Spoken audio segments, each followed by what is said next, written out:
Hi friends, ಸ್ವಾಗತ ನಿಮ್ಮನ್ನು ನಮ್ಮ ಚಾನೆಲ್ಗೆ. ಬಿಗ್ ಬಾಸ್ ಕನ್ನಡ ಸೀಸನ್ 12ರಲ್ಲಿ ಈಗ ತೀವ್ರ ಡ್ರಾಮಾ ನಡೆಯುತ್ತಿದೆ. 14ನೇ ವಾರದಲ್ಲಿ ಹೌಸ್ ಕ್ಯಾಪ್ಟನ್ ಆಗಿರುವ ಗಿಲ್ಲಿ ನಟರು ಆಟದಲ್ಲಿ ಪಕ್ಷಪಾತ ತೋರಿಸುತ್ತಿದ್ದಾರೆ ಎಂದು ಮನೆಯ ಸದಸ್ಯರು ಮತ್ತು ವೀಕ್ಷಕರು ಗಮನಿಸಿದ್ದಾರೆ. ಗಿಲ್ಲಿ ಅಶ್ವಿನಿ ಗೌಡ ಮತ್ತು ಧ್ರುವಂಟ್ ಅವರನ್ನು ವ್ಯಂಗ್ಯವಾಡಿದ್ದಕ್ಕೆ ಇಬ್ಬರು ತೀವ್ರವಾಗಿ ಎದುರೇಟು ನೀಡಿದ್ದಾರೆ. ಗಾರ್ಡನ್ ಏರಿಯಾದಲ್ಲಿ ಧ್ರುವಂತ್ ಮತ್ತು ಅಶ್ವಿನಿ ಗಿಲ್ಲಿ ನಟರ ಬಗ್ಗೆ ಸುದೀರ್ಘ ಚರ್ಚೆ ನಡೆಸುತ್ತಿದ್ದಾರೆ. ದೂರದಲ್ಲಿ ಕುಳಿತಿದ್ದ ಗಿಲ್ಲಿ ಇಬ್ಬರನ್ನು ವ್ಯಂಗ್ಯವಾಡಿದ್ದಕ್ಕೆ ಇಬ್ಬರು ಕೋಪಗೊಂಡು ಮುಗಿಬಿದ್ದಿದ್ದಾರೆ. ಕೋಪಗೊಂಡ ಧ್ರುವಂತ್ ಗಿಲ್ಲಿಗೆ ಸೀದಾ ಸವಾಲು ಹಾಕಿದ್ದಾರೆ. ನಿನ್ನ ಸೊಂಟದಲ್ಲಿ ನಿಂತ್ಕೊಂಡು ಸ್ನಾನ ಮಾಡು, ಹಲ್ಲುಜ್ಕೊಂಡ್ ಬಾ ನೀನು. ನಿನ್ನಿಂದ ಇಷ್ಟೇ ಮಾಡಲು ಸಾಧ್ಯ.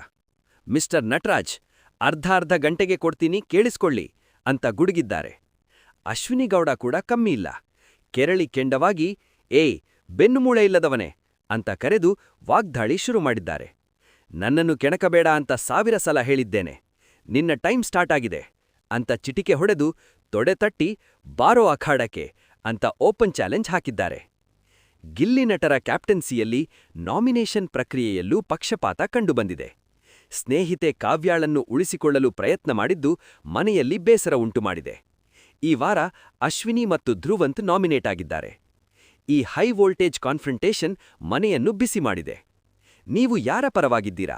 ಗಿಲ್ಲಿ ನಟರ ಕ್ಯಾಪ್ಟನ್ಸಿ ಸರಿಯೇ ಅಥವಾ ಅಶ್ವಿನಿ ಧ್ರುವಂತ್ ಸವಾಲು ಸರಿ? ಕಾಮೆಂಟ್ನಲ್ಲಿ ಹೇಳಿ. ವಿಡಿಯೋ ಇಷ್ಟವಾದ್ರೆ ಲೈಕ್ ಮಾಡಿ, ಶೇರ್ ಮಾಡಿ, ಸಬ್ಸ್ಕ್ರೈಬ್ ಮಾಡಿ ಮತ್ತು ಬೆಲ್ ಐಕಾನ್ ಒತ್ತಿ. ಮುಂದಿನ ಅಪ್ಡೇಟ್ಗಾಗಿ ವೇಟ್ ಮಾಡಿ. Thank you friends. Bye bye.